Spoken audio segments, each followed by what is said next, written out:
بسم الله الرحمن الرحيم تبارك الذي بيده الملك وهو على كل شيء قدير الذي خلق الموت والحياة ليبلوكم أيكم أحسن عملا وهو العزيز الغفور الذي خلق 7 سماوات طباقا ما ترى في خلق الرحمن من تفاوت فارجع البصر هل ترى من فطور ثم ارجع البصر كرتين ينقلب إليك البصر خاسئا وهو حسير ولقد زينا السماء الدنيا بمصابيح وجعلناها رجوما للشياطين وأعتدنا لهم عذاب السعير وللذين كفروا بربهم عذاب جهنم وبئس المصير إذا ألقوا فيها سمعوا لها شهيقا وهي تفور تكاد تميز من الغيظ كلما ألقي فيها فوج سألهم خزنتها ألم يأتكم نذير قالوا بلى قد جاءنا نذير فكذبنا وقلنا ما نزل الله من شيء إن أنتم إلا في ضلال كبير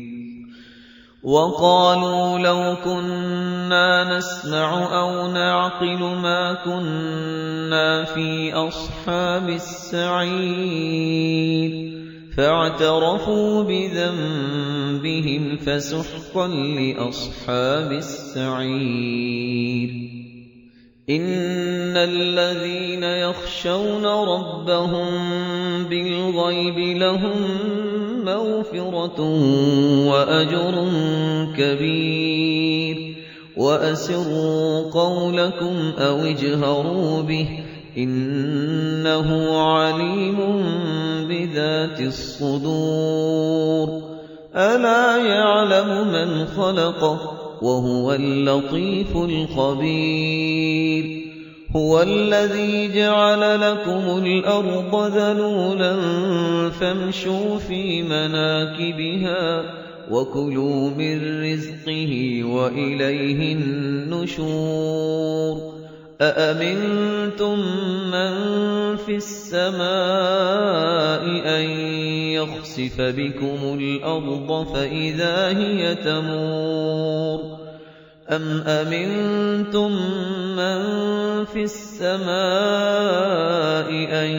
يرسل عليكم حاصبا فستعلمون كيف نذير ولقد كذب الذين من قبلهم فكيف كان نكير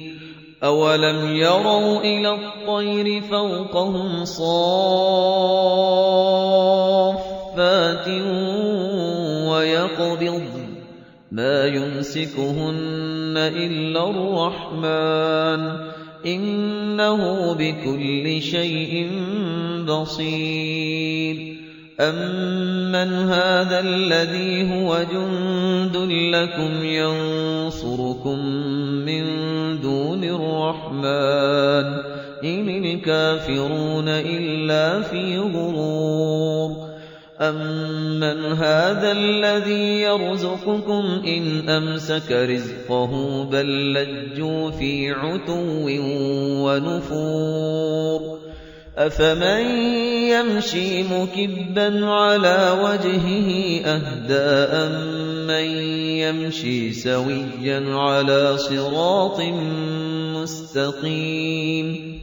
قُلْ هُوَ الَّذِي أَنشَأَكُمْ وَجَعَلَ لَكُمُ السَّمْعَ وَالْأَبْصَارَ وَالْأَفْئِدَةَ ۖ قَلِيلًا مَّا تَشْكُرُونَ قُلْ هُوَ الَّذِي ذَرَأَكُمْ فِي الْأَرْضِ وَإِلَيْهِ تُحْشَرُونَ وَيَقُولُونَ مَتَىٰ هَٰذَا الْوَعْدُ إِن كُنتُمْ صَادِقِينَ قُلْ إِنَّمَا الْعِلْمُ عِندَ اللَّهِ وَإِنَّمَا أَنَا نَذِيرٌ مُّبِينٌ فَلَمَّا رَأَوْهُ زُلْفَةً سِيئَتْ وُجُوهُ الَّذِينَ كَفَرُوا وَقِيلَ هَٰذَا الَّذِي كُنتُم بِهِ تَدَّعُونَ قُلْ أَرَأَيْتُمْ إِنْ أَهْلَكَنِيَ اللَّهُ وَمَن مَّعِيَ أَوْ رَحِمَنَا فَمَن يُجِيرُ الْكَافِرِينَ مِنْ عَذَابٍ أَلِيمٍ قُلْ هُوَ الرَّحْمَٰنُ آمَنَّا بِهِ وَعَلَيْهِ تَوَكَّلْنَا فَسَتَعْلَمُونَ مَنْ هُوَ فِي ضَلَالٍ مُّبِينٍ قُلْ أَرَأَيْتُمْ إِنْ أَصْبَحَ مَاؤُكُمْ غَوْرًا فَمَن يَأْتِيكُم بِمَاءٍ